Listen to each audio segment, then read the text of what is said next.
Hello everyone, welcome back to the Tent of Abraham. I'm Tamir Kreisman from Israel, and this is Parashat Achrei Mot and Kedoshim, after death of the holy ones. Leviticus 16 through 20. This one is called, or these ones are called, From Servant to Son. So we have two more incredible parashot this week, which begins with the death of Aaron's two sons. Now, if we pay close attention to what is said, how it is being said, and also what is not being said, it can tell us a whole lot. So let's start with the obvious. And the Lord spoke to Moses after the death of Aaron's two sons. We see that their names, Nadav and Avihu, were left out here completely, and they are only known as Aaron's two sons. So this is very clearly, it clearly signifies that, what they did was something that was not good. And their actions brought about the exact opposite effect of their initial intent. While they were being anointed and purified for 7 days, they were on such a high state of being that they wanted more of what they had during this time. Don't forget where they came from right before, we'll discuss. Now I need you to try and understand the mind and the thought process of the children of Israel back then. It's not like the thought process that we are going through today. Today, we are waiting for Mashiach every day to come and the third temple to be built. Now, before that happens, we know that many hard times will fall on God's people. This is what it's written, and it honestly depends entirely upon us. Many opinions are that the Holocaust was these hard times, but that's only a small part of what could potentially come. As we mentioned, the purpose of the Nazis was to snuff out any hope of salvation from amongst the Jewish people. They wanted to erase God. This was Amalek. This is what their job is. They almost succeeded had it not have been for Jacob, who saw the end and prayed very specifically for, it says Hister, not Hitler, Hister, not to succeed. This is in Masechet Megillah, written over 2,000 years ago. I learned this when I was 18 years old. Written down. Yaakov Avinu prayed specifically for the Jews to be saved. Amazing. And what's cool is that during the third meal of Shabbat, we call this Seudah Shlishit, the third feast. This is, we have it in the last hour before Shabbat goes out. This one in particular is bringing forth the protection of Israel against Gog and Magog in the merit of Jacob, as well as the building of the third temple and the final temple. This is more or less our spiritual mind concern nowadays, if we're in that state. But back then, in the wilderness, after Israel had witnessed the destruction of Egypt, the 10 plagues, the splitting of the sea, not to mention the receiving of the 10 commandments on Mount Sinai, it was said that the lowest of the low servants had witnessed and experienced God on an unimaginably high level, even higher than the prophet Ezekiel, and he saw the heavenly chariots right underneath the throne of God. And so during their time, Nadav and Avihu were not only honored by God to serve as the Kohanim, but God called them by name in order for them to ascend. Exodus 24:1. And to Moses he said, "Come up to the Lord, you and Aaron, Nadav and Avihu, and the 70 elders of Israel, and prostrate yourselves from afar." And then later, in verses 9, and Moses and Aaron, Nadav and Avihu, and the 70 elders of Israel ascended, and they perceived the God of Israel, Vayer'u et Elohei Israel. And beneath his feet was like the forming of a sapphire brick. This sapphire brick is the same thing that Ezekiel describes as the throne of God. Now, again, this was not the actual literal throne. You have to make a distinction. And upon all the nobles of the children of Israel, he did not lay his hand, and they perceived God, and they ate and they drank. Nadav and Avihu were the third and fourth in line. Moses, Aaron, Nadav, and Avihu, just so you understand how high up they were. So in past teachings, we've discussed the whys. Why? Okay, they were drunk, that's why they did what they did. They were unmarried, that's why this happened. The purpose of this, though, was ultimately that the Shekhinah, what happened in the end, the Shekhinah was supposed to rest within the children of Israel, uniting them right then and there, thereby completing the rectification of the world. This was almost like, it was actually an atonement, supposed to be an atonement for the golden calf. If that were the case, like we said, and Israel would have truly joined with God at that moment, there would be no one left from the rest of the world. The whole world would have been destroyed, not necessarily in a bad way, just erased. It would only be God and Israel, as it will be in the end of days. But that didn't happen. So in essence, while it was a judgment on Israel, it was a mercy on the rest of the world. This also alludes to the many times throughout history that the Jewish people, God's people, aka his firstborn son, had to suffer so God would have mercy on the world. Israel is the suffering servant. As individuals like Nadav and Avihu, who were righteous and were killed, and like any other great tzaddikim throughout the generations that suffer for the sake of Israel, the tzaddikim of Israel do not suffer for the sake of the world. They suffer for Israel, while Israel as a whole suffers for the rest of the world. Egypt, Babylon, Persia, Greece, and Rome, at any point in history, if Israel had done exactly what God commanded in exactly the appointed time, the world as we know it would have ended a long time ago along with anyone who is not of Israel. Which is why their names are no longer mentioned, because they have been separated from these names. And what happened? They were given new names and new souls because new names, because their souls were never lost. They are forever the sons of Aaron from the line of the Kohanim. So this is actually a high honor, as they are the sons of Aharon, the first and greatest Kohen Gadol, who is known as a man of peace. And this is clarified by another question that we can ask as to why does the Torah seemingly repeat itself? וידבר אדוני אל משה לאמור אחרי מות שני בני אהרון בקרבתם לפני אדוני וימותו ויאמר אדוני אל משה דבר אל אהרון. And the Lord spoke to Moses after the death of Aaron's two sons when they drew near before the Lord and they died. And the Lord said to Moses, speak to your brother. So we have וידבר השם אל משה ויאמר השם אל משה. Repetitive, right? But we know that the Torah doesn't repeat anything. Everything has a purpose. So what's the difference between Vayedaber and Vayomer? Vayedaber, God spoke to Moses, is mercy. And Vayomer, Hashem el Moshe, God said to Moses, is judgment. This is also why God said to Moses, speak, Daber el Aharon achicha. Speak to Aaron, your brother. Why did God have to point out here that Aaron was his brother? He was saying, speak mercifully and kindly to your brother, not the high priest, to your brother right now, who is mourning the loss of his two eldest sons, and comfort him on the matter, saying that their death serves as an atonement for all of Israel, as they alone are equal to the 70 elders. That's right. While their sin was not the state of where they were, necessarily drunk or unmarried, but rather because they rushed the decree of God and took the honor that was reserved for you, Aaron. God wanted Aaron and Aaron alone to bring the incense before him, because Aaron was the manifestation of peace in the world. Okay, here's our chart again. I know it's all lopsided, but you get the idea. Right here, on the side of mercy. And while Moses was pondering what could possibly cause these two tzaddikim to do this, he received the answer in the form of, and God spoke to Moses. He told him. And what did he say? When they drew near before the Lord and they died. Bekarvatam lifnei Hashem vayamutu. It does not say offered behakrivam, incense. It wasn't even the incense. It was the drawing near. The Holy One, in other words, not behakrivam, but rather bekirvatam. The Holy One, blessed be He, said to Moses, they hurried the hour to offer incense during the lifetime of their father. This was their error, which is written, to which He did not command them. Not the incense, because we knew that the incense had to come in.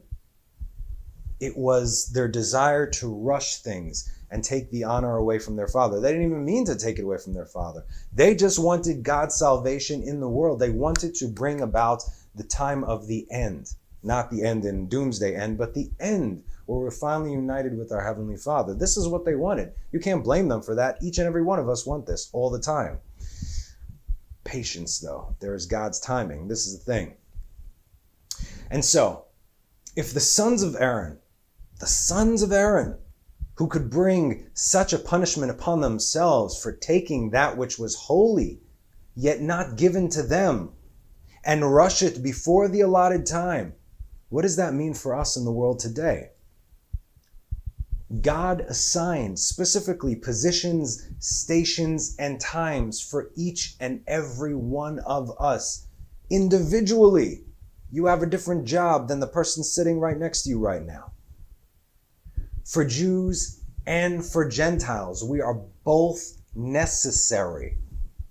But when Gentiles live like Jews and Jews live like Gentiles, what it does is cause damage that will then eventually have to be rectified and cleansed and separated. And that's a painful separation. Again, the reason the whole world was initially destroyed in the flood was because everything was intermingled as it shouldn't have been. And there's only one rogue cult-like faction in the world that does this. You know what it is? I think the most appropriate title for them, all things considering, is actually the Erev Rav, the mixed multitude. They are mixed in. This is the leaven mixed in that causes the whole lump to be leavened. Unfortunately, your leaders do not teach you these things because they don't necessarily know these things themselves.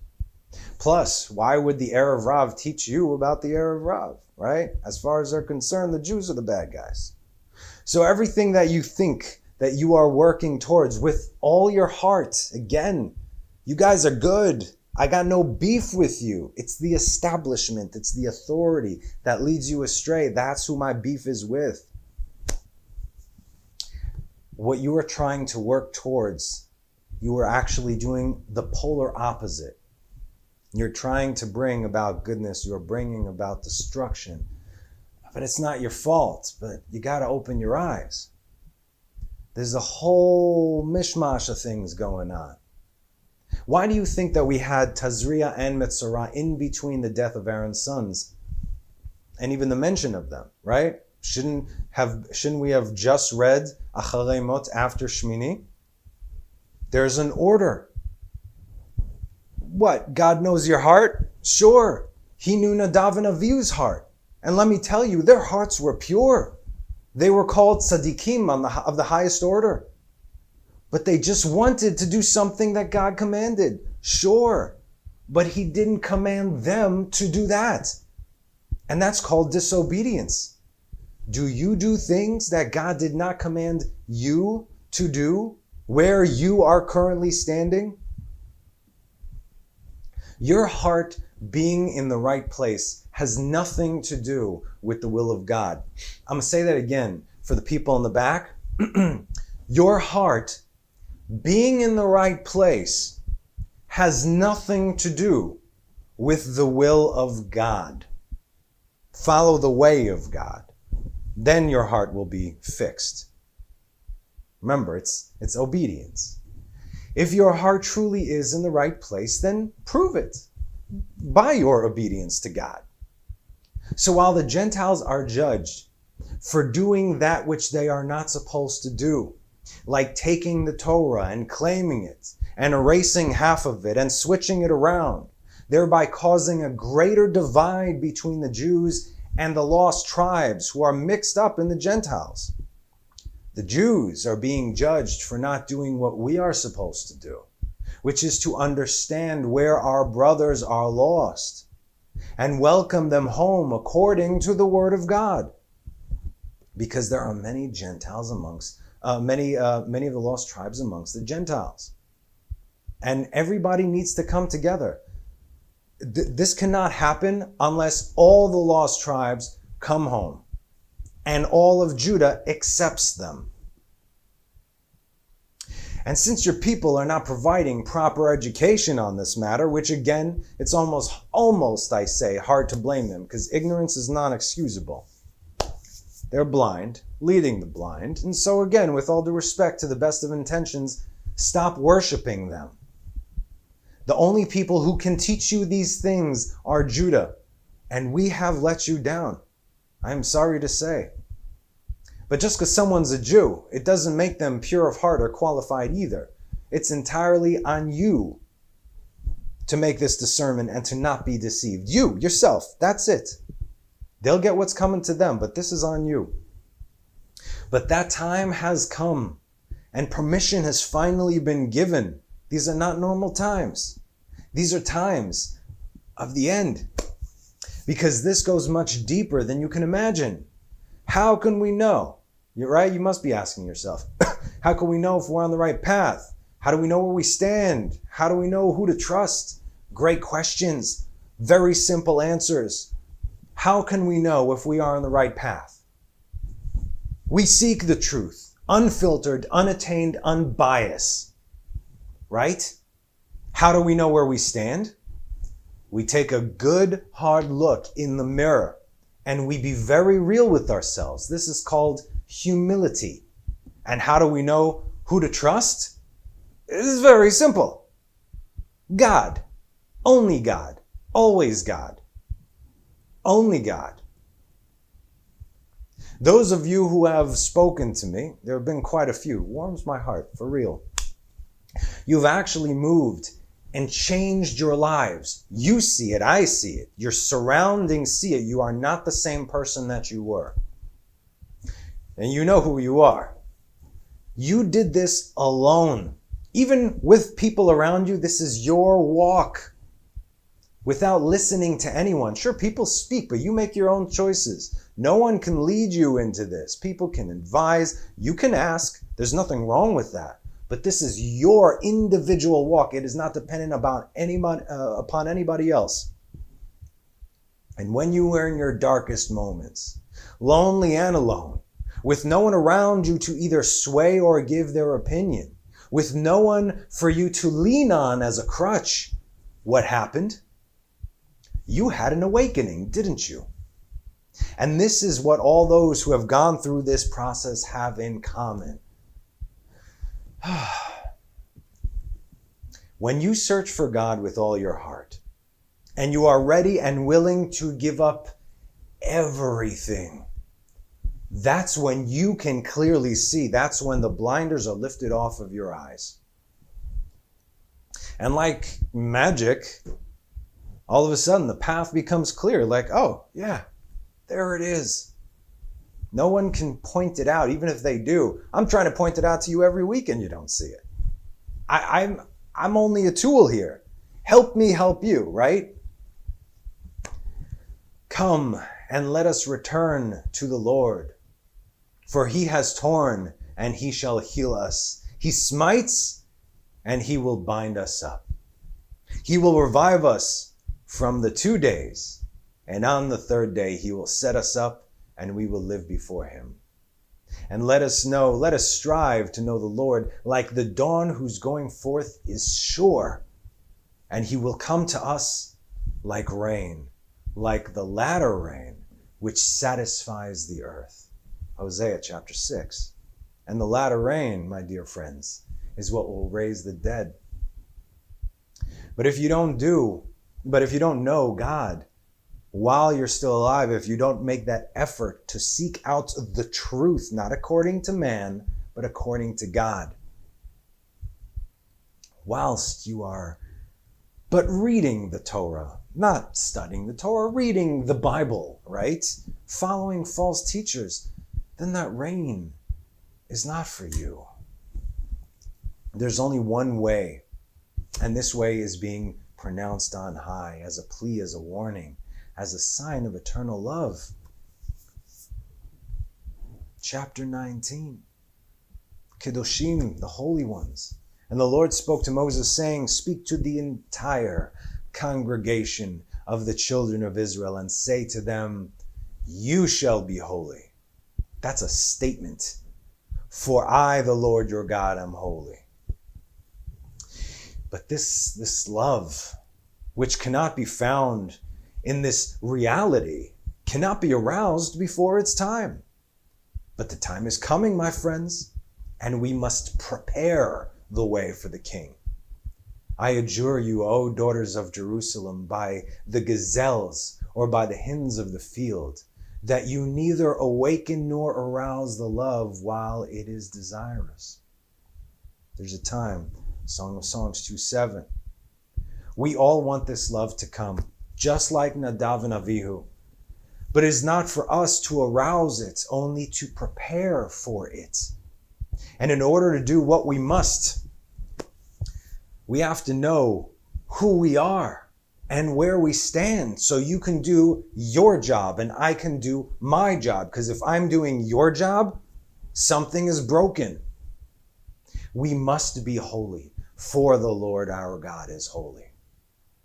Rabbi Elazar brings Psalms 32:9 in regards to this verse. He says, be not like a horse, like a mule that does not discern, whose mouth must be held with bit and bridle, so that when he is being groomed, he does not come near you. Why is this verse relevant? Now, have you ever seen a horse or a donkey in heat regarding people, so that he doesn't come near you? That's for starters. How many times did the Torah attest to people? How many times did she raise her voice in every direction to awaken them? But all lay sleeping, unaware of their sins. They do not look or pay attention to the time when they will rise up and face the day of heavenly judgment. As this time, the heavenly King will exact from them the shame of the Torah that cried out against them, and yet they did not even turn their face to her. All are found totally defective, for they do not know the faith of the heavenly King. All. They're different levels, right? Woe to them and woe to their souls. My friends, this was written over 2,000 years ago, and yet the time they are speaking of is right now. They do not look or pay attention to the time they will rise up to face the day of heavenly judgment. Why do I keep doing this to you? Have you looked at the time? Do you know what time it is? And make no mistake, a separation is being made right now. In the end, there will be two kinds of people in the world, as we read in the Mishnah. As we've discussed this, those are all good and those that are all bad. Our sages say it is forbidden to approach all who fail to toil in Torah. And it is forbidden to be partners with them or do business with them. Because when someone lacks faith, it shows that they do not properly honor their master. So how can a person like that be trusted? And this is why the children of the righteous are called righteous and the children of the wicked called wicked. However, even the children of the righteous can become wicked, and the children of the wicked become righteous.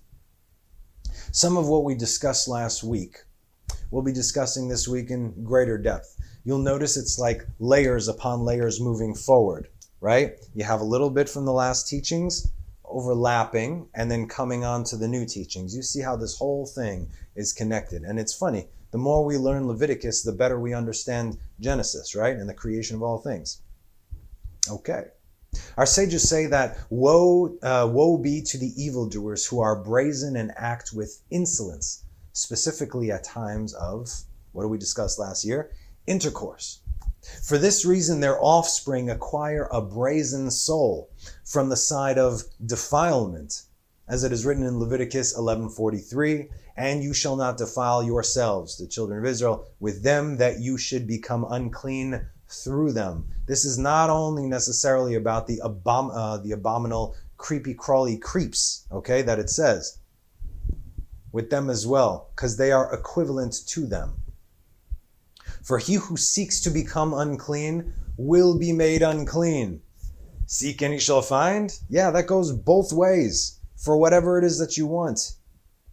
Be not like a horse, like a mule that does not discern. But the Hebrew translates as ein havin, havana, understanding. No understanding. For people of this sort, do not even try to understand this way. And there is yet another and possibly even worse connection made here. Isaiah 56:11. And the dogs are of greedy disposition. They know not satiety, and they are shepherds who know not to understand. They all turn to their way, each one to his gain, every last one. Clear separation. And who are these shepherds, you ask? Our sages answer. These are those who guide and lead the people to Gehenom. Do we know this word Gehenom? You might know it as hell. Another word for it is also called the leech. Sucks your blood, your life force. And this leech has two daughters, and they cry, give me, give me, like the dogs who are greedy, never satiated. They all turn to their own way, each one to his gain, every last one. And this is precisely why it is written, you shall be holy, for the Lord your God am holy. Who said, from all the nations I wanted only Israel to cleave to me? Deuteronomy 4:4. But you who cleave to the Lord your God are alive, all of you, this day. Ve'atem hadvekim, devek, glue, just like Adam and Eve, davak beishto. Ba'adonai Elohechem, the Lord your God, chaim, life, kulchem, all of you, hayom, today. But that was not only back then today, it is every day today. It is right now today. Now we're about to go even deeper into the verse and see what's hidden. Rabbi Yitzchak explains that when God created the world and wanted to reveal matters of depth from among concealed matters, meaning light from dark, to separate that, these matters were intermingled. Tovavo. For this reason, from darkness comes light, dafka, the other way around. And concealment departed and became known as the deep. And darkness was on the face of the deep, Genesis 1:2. We understand from this, and just like everything else, from the story and process in Genesis, that from the darkness becomes light. Darkness turns to light. That's why it says, Vayhi erev, Vayhi boker. First there is darkness, and from within the darkness then there is light. But then from the light, God separated light, good, but then from the good comes evil. From mercy comes judgment, or as we learned on the chart, right? The right side, again, this is like to be viewed like this, okay? I'm just showing you. This is the right side. The right side, we have mercy, we have judgment, okay? In other words, this came out of this, just like this came out of this, and this is how it works, okay? But they're both necessary for balance. We'll discuss this soon. So everything was intermingled at first. The good inclination with the evil inclination, the right and the left, Israel and the other nations. And each became then dependent on each other as part of existence. At first there was a clear separation, meaning that we see them based on something that we have to compare them to. If everybody is wicked and no one does good, how will you know the difference, right? That's why always at any point in time, even if the world was almost completely wicked, like the flood of Noah, right? The whole world was messed up except for Noah. Days of Nimrod, the whole world except for Abraham, and so on and so forth. So the concept of mercy, kindness, with judgment, death and destruction was all there mixed together. So we see this a lot, especially when it comes to Israel. Example, Psalms 136, 10 and 11. To him who smote the Egyptians with their firstborn, for his kindness is eternal. And he took Israel from their midst, for his kindness is eternal. Okay, how is smiting the Egyptians' firstborn an eternal kindness? Now we can understand the saving of Israel, and he took Israel from their midst, for his kindness is eternal. Ki l'olam chasdo. We get that. But what about the other thing? Now we have a hint from eternal kindness, right? Kindness, chesed, netzach, eternity. Ki l'olam. Olam is not only world, but le'olam is forever, for eternity.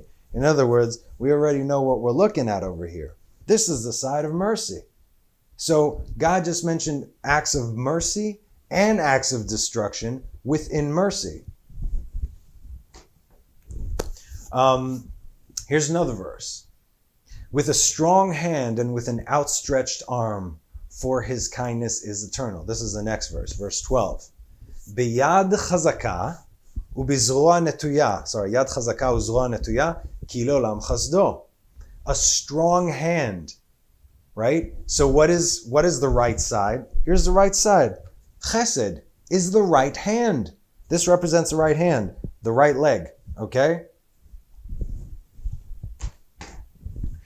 So we know that mercy specifically represents the right arm. So God outstretched his arm and saved his children while smiting the enemies with the same right arm. And then we have Exodus 15, verses 5. The depths covered them. They descended into the depths like a stone. Your right hand, O Lord, is most powerful. Your right hand, O Lord, crushes the foe. Since when does the right hand of mercy crush a foe or anybody? You inclined your right hand, the earth swallowed them up. With your loving kindness, you led the people you redeemed. You led them with your might to your holy abode. So we see two aspects here.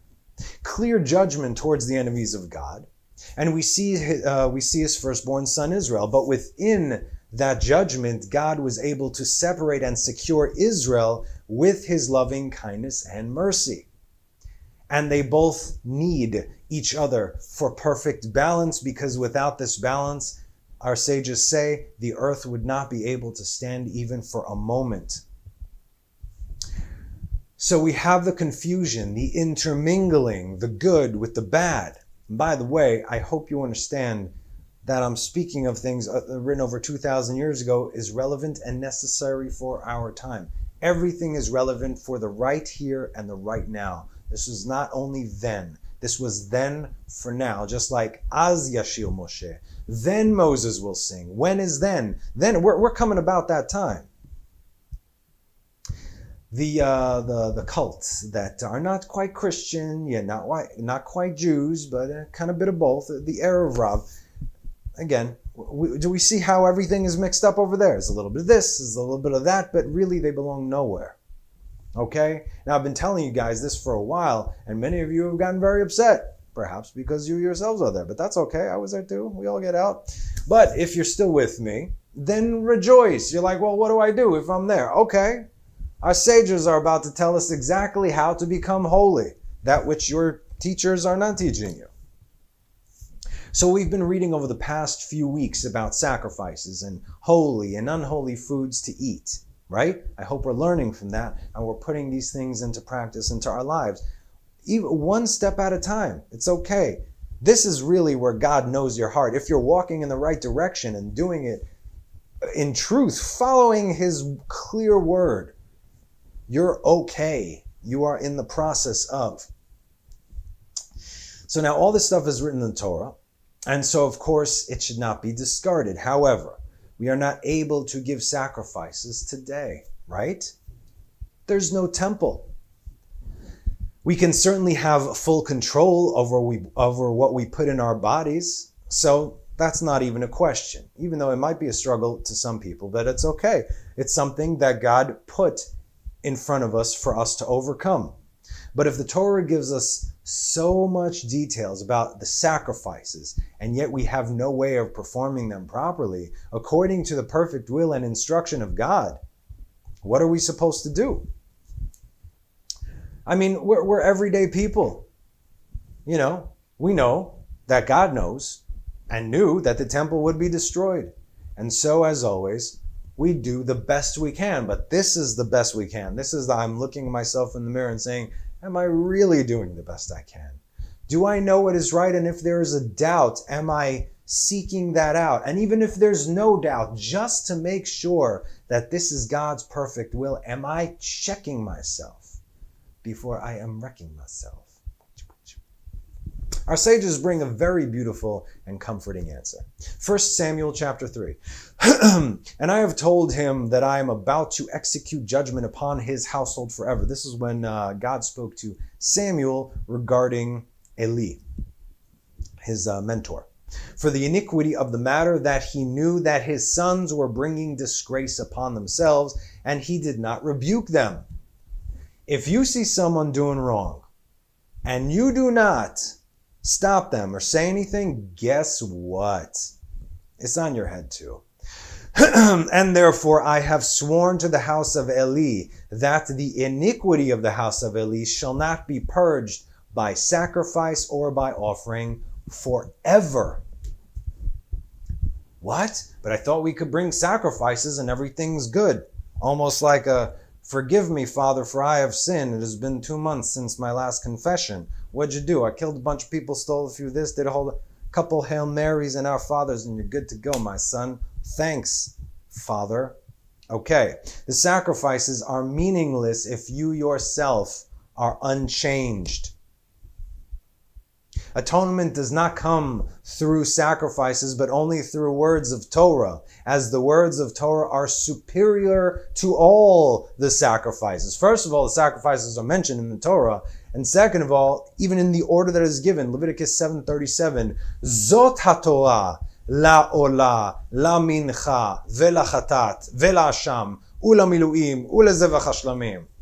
This is the law, the Torah of the burnt offering, the meal offering, the sin offering, the guilt offering, the investitures, and for the peace offering. It starts with the Torah.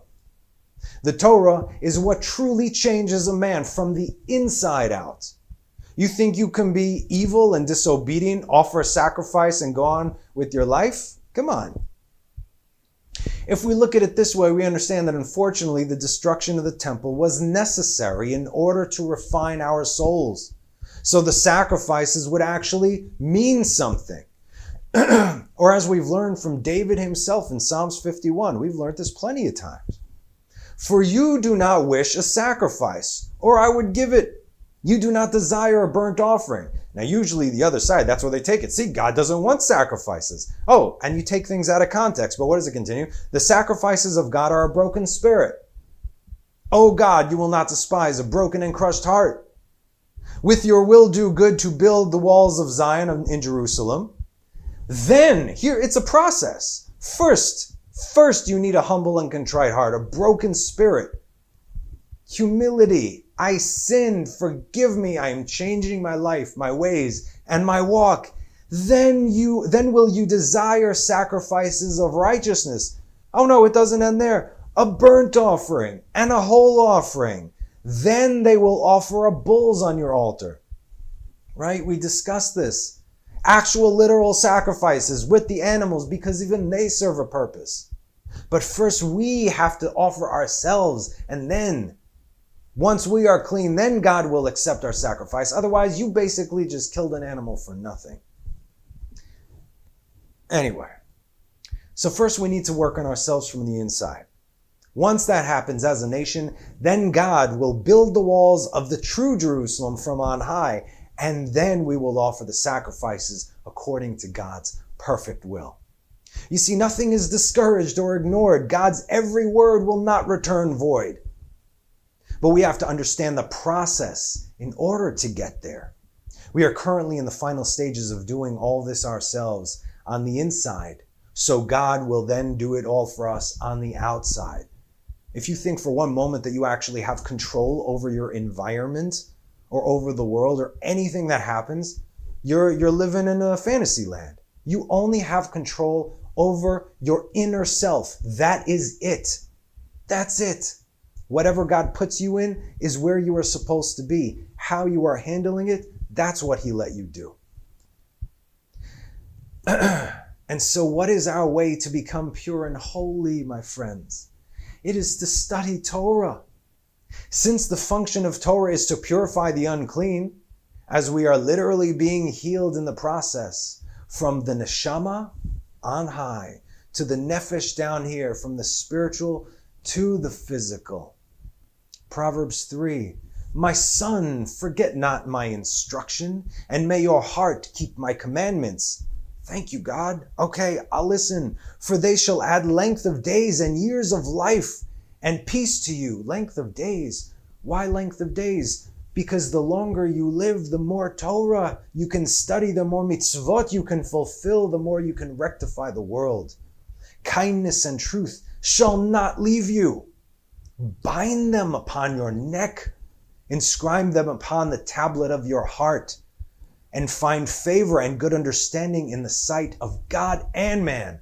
First God, then man. Because if you do good by God, you'll by default do good by man. Trust in the Lord with all your heart and lean not on your own understanding. Come on. But acknowledge him in all your ways. Know him.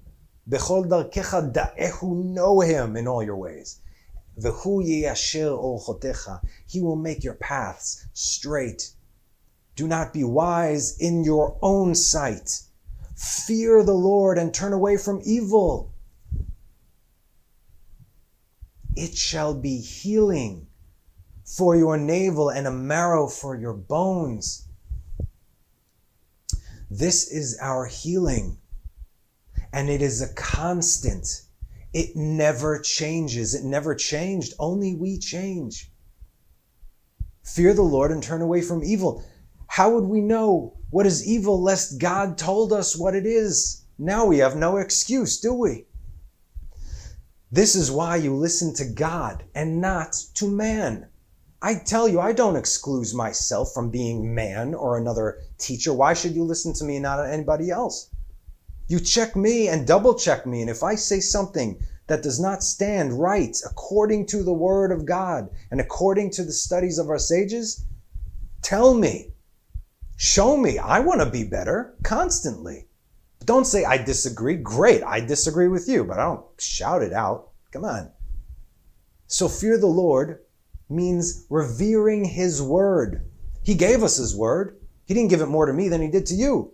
You can read it just the same. I mean, again, we'll talk about the Hebrew here, but nevertheless. So wherever we read God or Torah, meaning law, they are one and the same. For I, the Lord, your God, am holy, i.e. my word. Get with it.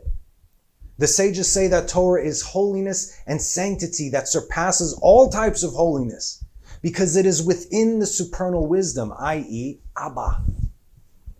This guy right here. Now, I want everyone to just try and understand the magnitude of what we're doing here. Right now, we are learning Torah according to the will of God. We are currently being sanctified and changed in the process. Now, you might not even realize it, but your soul is rejoicing on high right now. You shall be holy, for I, the Lord your God, am holy. How? Just like this. Don't just necessarily listen to these classes on passing or listen to it on passing, but still open up your Torah, learn, try to understand, ask questions. Rabbi Abba said that this Torah portion of Kedoshim comprises the entire Torah and is sealed with the ring of truth. It goes over some of the Ten Commandments.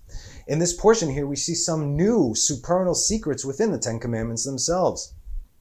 So this is what we're going to be revealing today. Only a little bit, because obviously I don't have 1,000 hours to sit here. So, do we recall from last teaching when we discussed impure spirits coming unto man, and through him it enters the woman as he enters the woman in an unsanctioned union, meaning they're not married?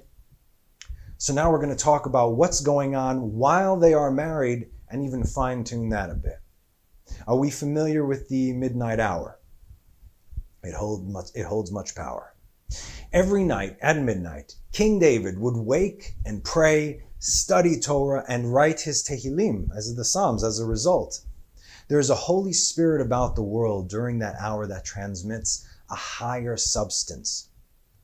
It's during this time that we are encouraged to study Torah and pray, because many revelations are afoot if you tap into that wave. And also, This is when Torah scholars are advised to unite with their wives, because this time unites us with the congregation of Israel, Knesset Israel, as in the end of days, Knesset Israel, which is also known as Malchut, right here, kingdom, and to the king, Zeir Anpin, these 6 sfirot. Again, everything is in a relation to. But on a Friday night, at midnight, that's the best time. Because as it is, the spirit that Shabbat brings, it's an extra spirit. It's also called Ma'ein Olam Haba. It's a type of world to come. Extra neshama.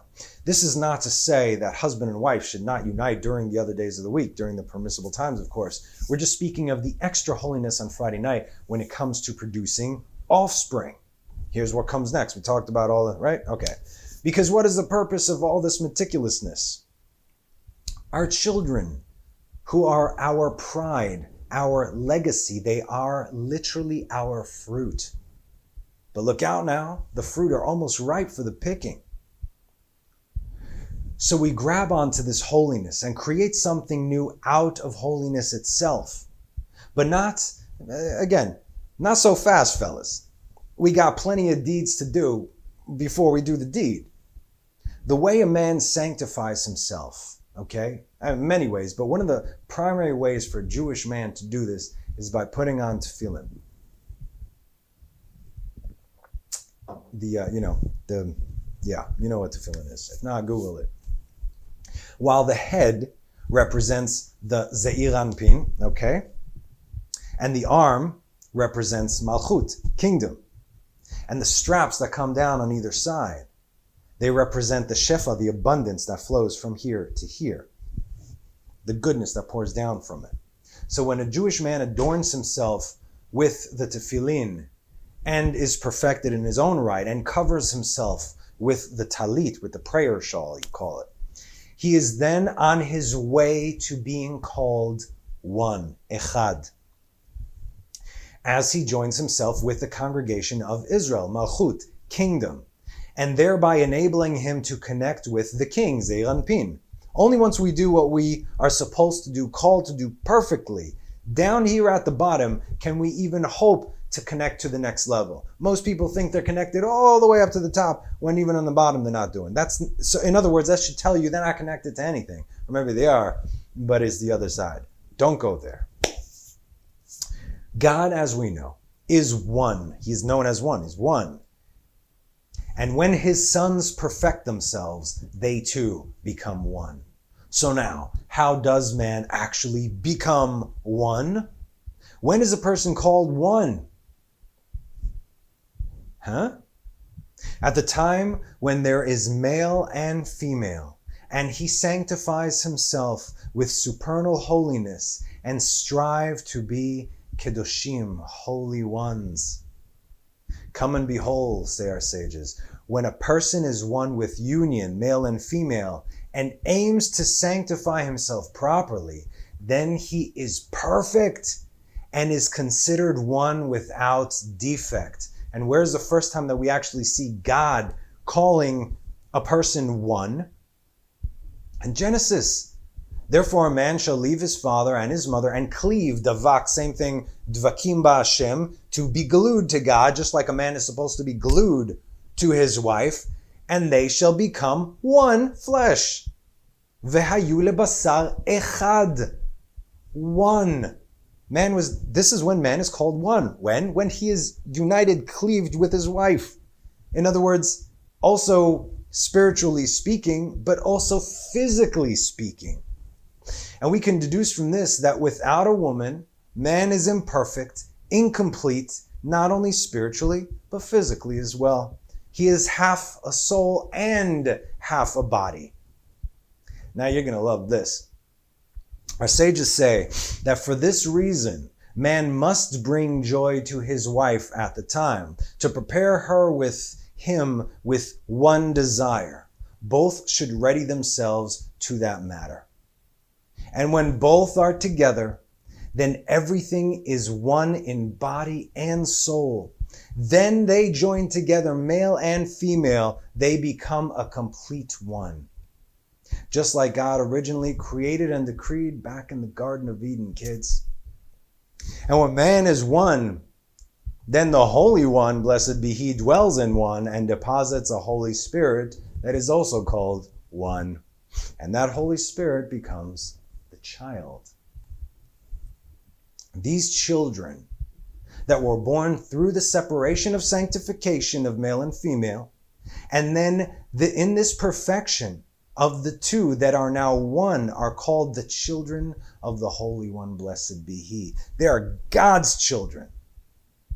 This is the highest level of cleaving to the one, while husband and wife cleave to each other.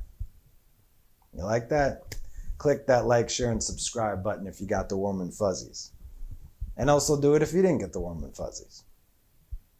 Speak to the entire congregation of the children of Israel and say to them, you shall be holy, for I, the Lord your God, am holy.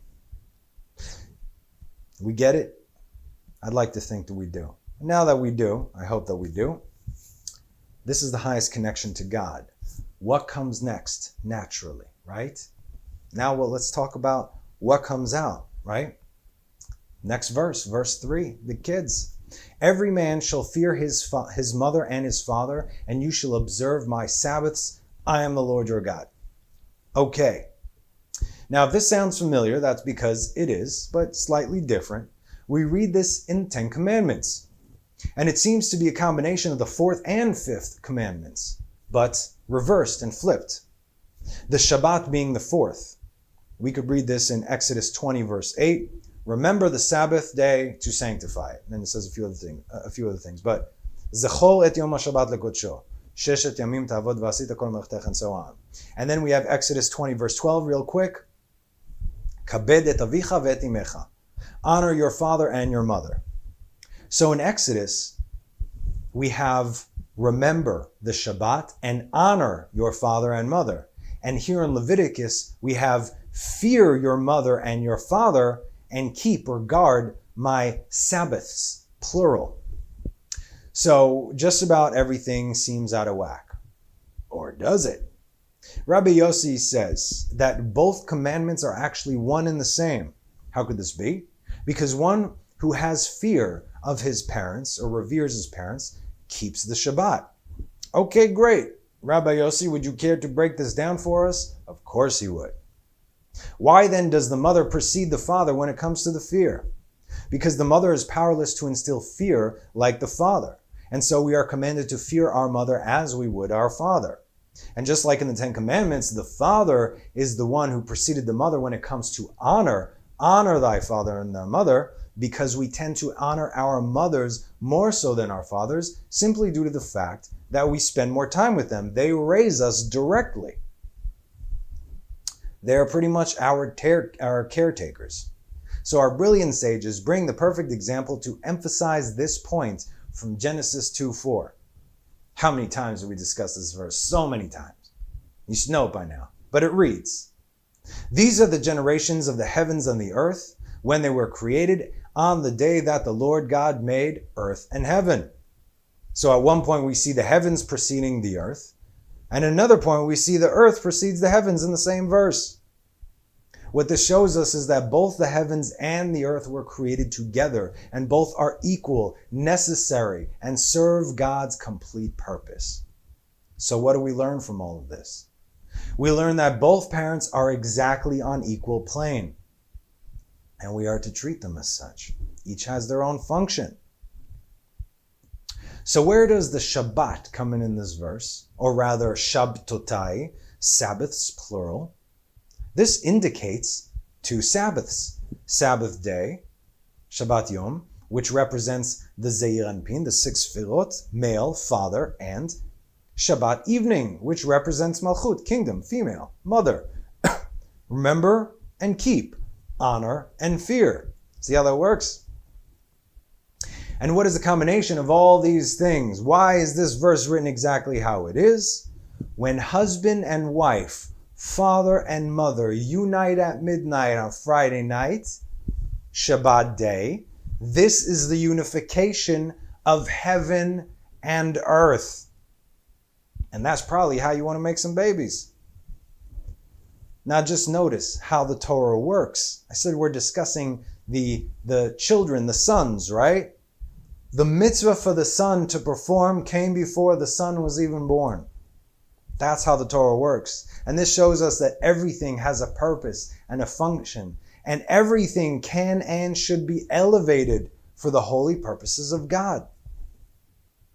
Now let's take an even deeper look at these meanings from Raya Mehemana, the faithful shepherd.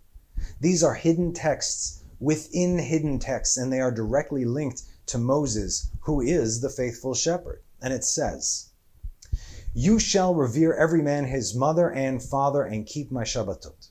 These precepts are equal to each other, since respect for parents is equivalent to the honor for Shabbat. With regard to his father, it first talks of honor, as the verse says in Malachi 1:6, "A son honors his father and a slave his master." Now, if I am a father, where is my honor? And if I am a master, where is my fear? Honor, fear, right? So honor is kavodi. Ben yechabed av ve'eved adonav ve'im avani ayek kvodi. Where is my kavod? Right? And what is honor? Of the father and master. Who is the master of the universe? He who created the world. Specifically says Elohim, right? Elohim, or Elokim rather, is judgment. During the account of creation, the name Elokim is mentioned 32 times. Lamed Bet. Lamed Bet also spells lev, which means heart. How many commandments do we receive on Mount Sinai? 10 commandments. 32 plus 10 is 42. What's 42? 42 is the numerical value of the word kavodi. A son honors his father. Do you see that? Now, furthermore, these 32 expressions of creation is the secret of chokhmah. Everything came out of here, right? Wisdom, as we had discussed, which was the thought that came before the action of speaking the word into existence, binah, which is the other side. But it is also written in Proverbs 3:35, "The wise shall inherit honor. Kavod chachamim inachalu, uksilim merim kalon." But the fools take disgrace as their portion. So here we have wise, we have fools, we have honor, we have disgrace. And what is the honor that they inherit? It is what the supernal wisdom had produced, namely Zeir Anpin, Torah. From here, Binah, Zeir Anpin. And what about the fools? Who are the fools? These are the same fools that we spoke of in the beginning, the ones who lack any kind of understanding, the ones who take disgrace upon themselves in this portion. David says in Psalms 92:7, "A boorish man does not know, neither does a fool understand this." This, it says, "Ish bar lo yeda uksi lo yavin et zot." What is zot? As we discussed in previous teachings, zot is malchut, kingdom, the oral Torah, which so many are so quick to dismiss. If you don't understand the oral Torah, if you don't even look at it, right? What do we say? They won't even look upon it. How can you hope to understand or inherit anything that's in the written Torah? Which Torah? And this is the teaching which Moses set before the children of Israel. More specifically in the Hebrew, Vezot HaTorah, Asher Sam Moshe Lifnei Bnei Israel. Moses, i.e. the faithful shepherd, right? Not so my servant Moses, he is faithful throughout my house. Just so we're very clear. Now, if the supernal Abba, Father, which is Chokhmah, and the supernal Ima, Mother, which is Binah, understanding, wisdom and understanding, join as one, what do they produce? Da'at, knowledge. Okay? Again, they're supposed to look equal, I'm sorry. And there's only one man who is on the level and is considered the spiritual, look at my fingers, son of these two attributes, and that is Moses. There he is, right there. The most humble man, the most faithful of God's house, and of course the greatest prophet to have ever lived.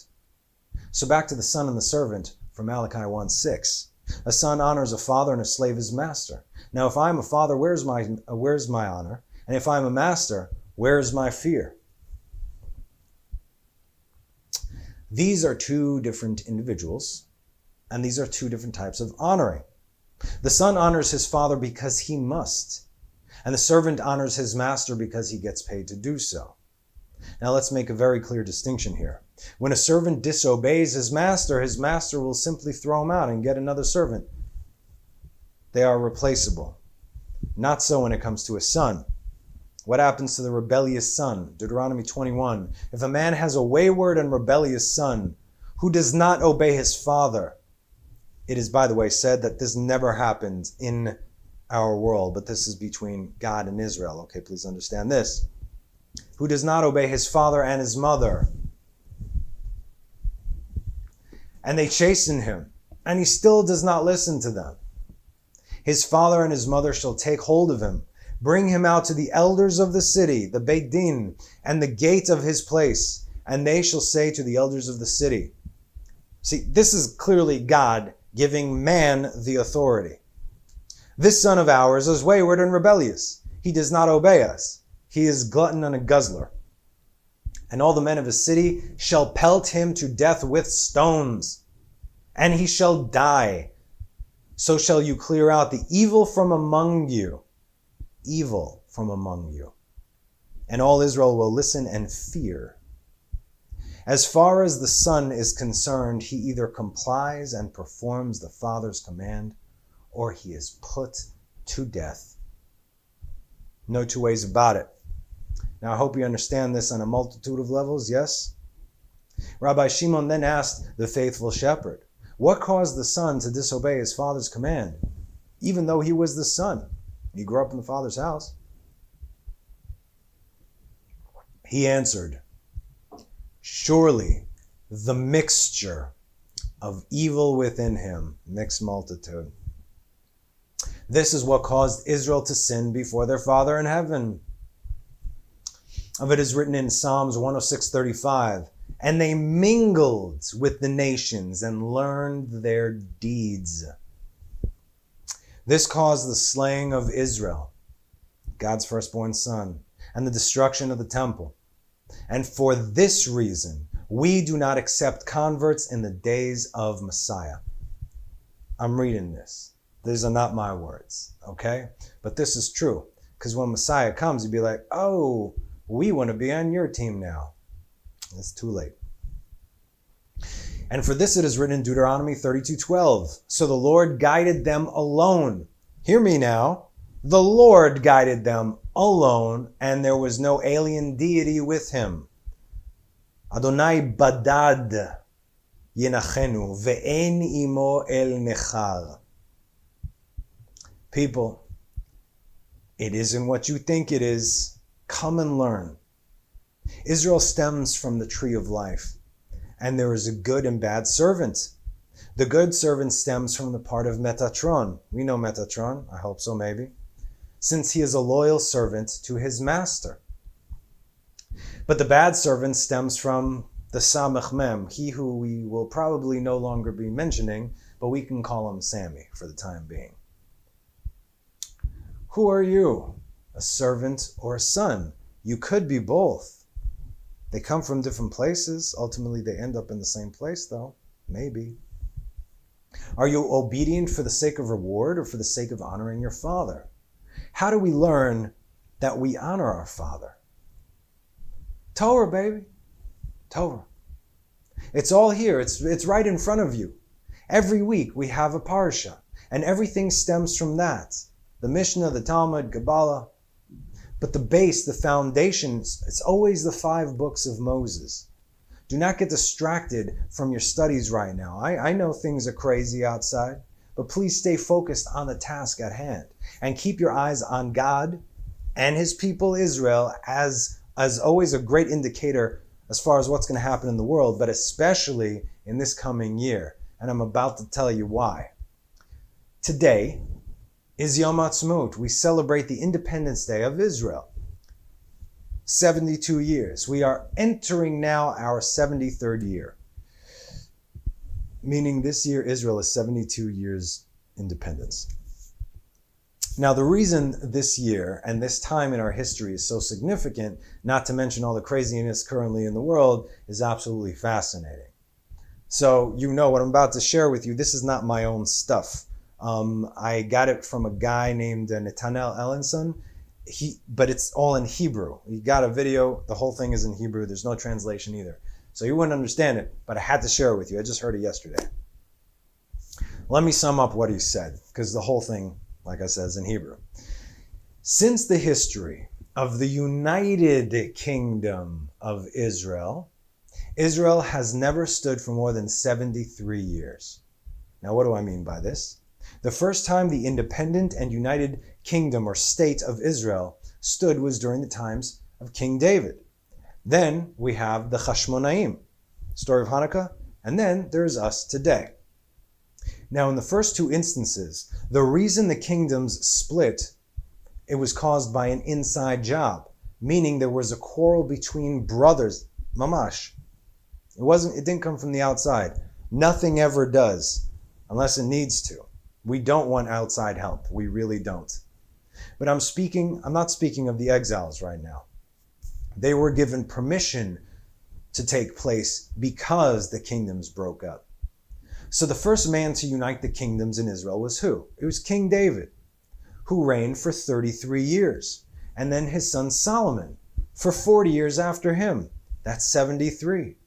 And when Solomon passed, the camps of Yerovam and Rechavam were fighting each other for the throne, and the United Kingdom fell apart at exactly the 73rd year of its establishment. That then later led to the Babylonian exile. Next we have the Hasmoneans, or however you would, the story of Hanukkah. Okay. After they defeated the Greeks, it was 140 BCE. Now the brother of the famous Yehuda Maccabee, right, the hero of that battle, his name was Shimon. He was ordained as high priest because they were Kohanim, not from the family of Tzadok from Aaron, but different ones. Anyway, he was ordained as high priest and leader of the people. The kingdom was thriving then until the death of Queen Shlomtzion, which was in the year 67 BCE, in the 73rd year. After her death, her two sons, Hyrcanus and Aristophanes, they would battle each other for the throne, and once again the United Kingdom, the state, just completely fell apart. Now what these two instances have in common is that the downfall always comes on the third generation. The first generation were the founders. The second generation were the builders and establishers. So what was left for the third generation to do? All the hard work had already been done, and they were just handed all this goodness. Since the third generation never had a clear mission or a clear focus, they always ended up, destroying everything that was built before, turning their focus on their brothers.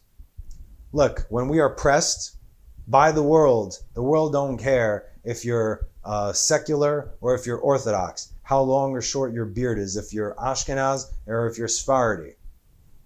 Anti-Semitism is against all Jews on purpose. And like we discussed, Hitler was the best example. Even if your grandmother was a Jew, even if you don't identify as a Jew, he does. And when we are pressed like this, we do incredible things. That's why God sends them, to remind us of who we are, because we tend to forget. So, while David founded the kingdoms, right, he fought with his hands, blood on his hands. Solomon built up the entire empire of Israel, and then Rechavam led to its destruction. And the same goes for the Hashmonaim. Shimon established the state, Alexander and Shlomtzion built it and solidified it, and the third generation led yet again to its destruction. And now we come to Israel today. Get this. This is the third Israel, if you will. We have the founders who fought the British and the Arabs, and unfortunately sometimes also their fellow Jews. Again, I got issues with that. They founded the land. Their children, my parents, right? Then they built Israel as to what it is today, which is an incredibly technologically advanced empire, if you will. We lead the world in high-tech, irrigation, medicine, agriculture, all these things. Tiny little country being bombarded all the time. And the third generation, that's us, right now. We are the third generation of the third state of Israel who are not able to establish a government after a third round of elections because our brothers are fighting for control. We, the Jewish people, are still not fully aware of the power that we possess, whether people believe in God or not. If you look at our brief 72-year history, as far as the state goes, you clearly see that it defies anything natural or logical. God's people, it kind of comes with the territory. But with great responsibility comes great power. It's the other way we discussed. We can save the world, we really can, or destroy it. And all this just by keeping to ourselves. If God's eye is on us, and we all know that it is, then the world's eyes should be on us as well. We need that kind of world pressure to do what is right, because we're not doing it. If we're good and Israel is stable, then the world is good and stable. If we are bad and cannot form a government, stability, the world will come apart at the seams. People saw this coming, yes? Okay. Even man-made things. Don't worry. Who do you think is in control? But now it's up to us as to where we turn our focus. Since the situation and the closing of the synagogues, can you imagine, by law, closing of the synagogues in the state of Israel? I've never seen so much love for one another in the streets of Israel. On Shabbat, we are forbidden to congregate in the synagogues by law. It's still hard for me to wrap my head around. No problem. What do? Every 2 buildings on many blocks, there are minyanim. Minyanim are 10 or more men, comprised of people in the streets and on the balconies, from the 7th or 8th floor down to the street, doing their whole social distancing. There's the chazan, the cantor stands right in the middle, and there's perfect, acoustics. It's amazing. People are praying now with more kavanah, with more focus and love towards their brother than ever before. There's no difference between an Ashkenaz and a Sephardi, Bukhari, Yemenite, Haredi or secular, Orthodox, modern Orthodox. Everybody's got their own synagogue. You go to Ashkenaz synagogue, you go to Sephardi. Everybody has a different tune, but guess what? We all say exactly the same words. We all make up one people, one minyan. We all pray together as one nation, like the days of old. And this, my friends, is the only thing that is going to save us from the things that are to come. This is one of the reasons why God chose us and called us a stiff-necked people. We are stubborn. And when the time comes and they want to tell us what to do when it borderlines ridiculousness, oh yeah, you better believe that stiff-neckedness is going to come out. Because that's the only way we know how to be. Keep your eyes on Israel, my friends. We'll let you know what's coming. And in the meantime, let's keep loving on each other during these times. Let's keep recognizing God, the master of all things, and knowing full well that it is only He and He alone who can and will save us. We just have to do our part, be it the servant or the son.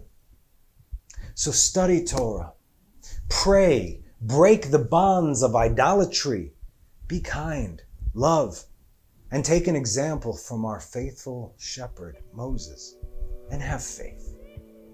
So happy birthday, Israel. Thank you for joining me. Have a wonderful rest of the week, and have a Shabbat Shalom.